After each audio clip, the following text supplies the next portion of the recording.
Hey guys, so hey guys, tonight we're gonna look at integration by parts. I must point out that English is not my first language, and I'm trying so hard. So please do not judge my English. Integration by parts is very easy, very simple. This is the general formula for integration by parts, which is uv minus integral of v du. If you know this, you can do every problem that requires integration by parts. So I won't talk much. I will just dive into examples and I will explain as I go on. So we have this problem here. We should use integration by parts to solve or to evaluate this problem here.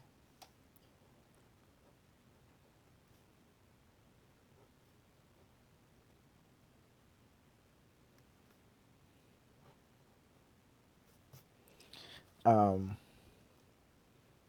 So this one we were told that for this problem we were told that we should use integration by parts, but if we were not told,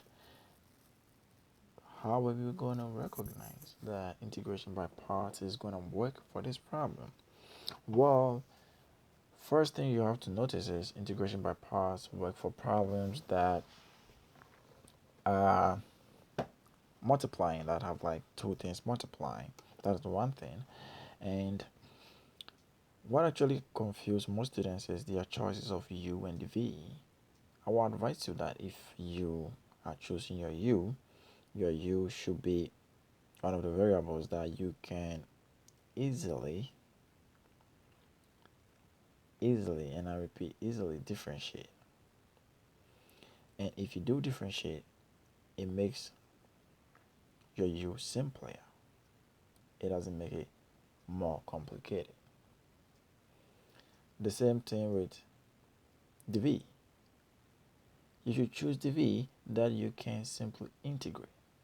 And if you do integrate, it makes your v simpler, or it leaves it the same. In this case, I know I can differentiate this guy here. So I will let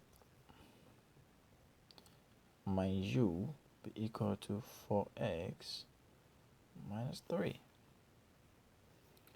My du will be equal to 4 dx. I will let my dv be equal to e minus x, e to the minus x dx. Therefore, my v will be equal to e to the minus x divided by the differential of the exponent, which is here minus 1. I'll just put minus here and it works. So if you get to this point, you should know that the formula says u multiplied by v. So you go this way, then that way. So we will have our 4x. Let me readjust it so you can see. For our 4x minus 3 multiplied by this guy here, which is minus a to the minus x. Then we bring our minus sign, which is constant. Then we bring our du and our v. It's minus e minus x multiplied by 4 dx. Now, in Calc 1, we were told that we can factor out some operation signs and numbers through the integral sign. So that's what we're going to do next. We repeat our problem. We repeat our steps, sorry. So, you write our minus e to the minus x, 4x minus 3, Then if we factor out the minus, it makes this guy positive. So we have our positive right there. Then we will factor out a 4, so we put a 4 in front here. Then we put our e to the minus x, the x. At this stage, you should know that this part of the problem is done. We solve it. It doesn't have any integral sign here, so we're done with this part. So we're going to concentrate on this part. So I'm going to bring this guy right here. I'm going to leave my 4. I'm going to leave my 4. And I'll come back for it later. Make sure if you do that, you never forget. Many students do forget about that. So, I know how to integrate e functions, and it's a very simple and very easy skill. If you don't know, I encourage you to pause the video and go on YouTube. You'll find a lot of videos explaining that.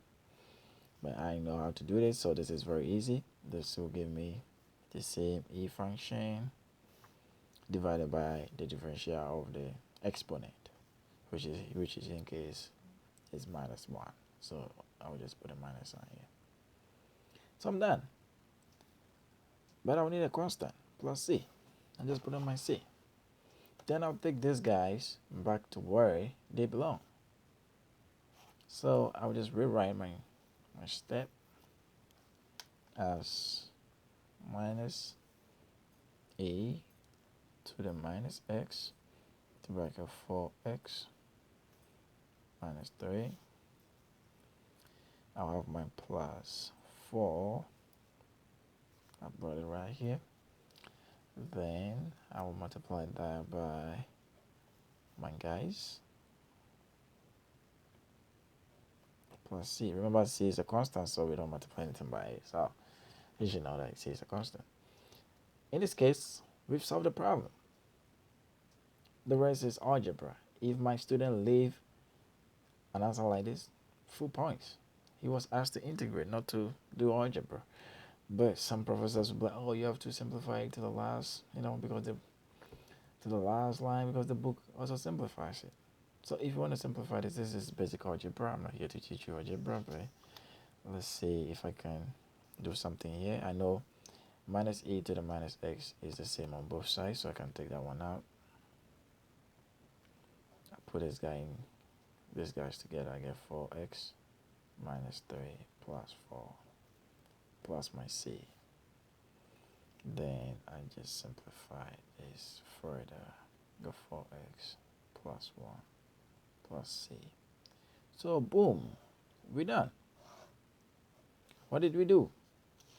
We integrated this guy. And we did it by parts. It's very easy. And that is our final answer. You should practice more if you don't understand. I am going to make more videos. I'm going to do more examples, explain further. So if you like this video, go ahead and hit the like button. If you do not like this video, leave me a comment and I'll come back and try to answer your problems. Again, my English is not that good because English is my second language. It's not my first language. I'm trying. So have a good day and I will see you in my next video. Thank you.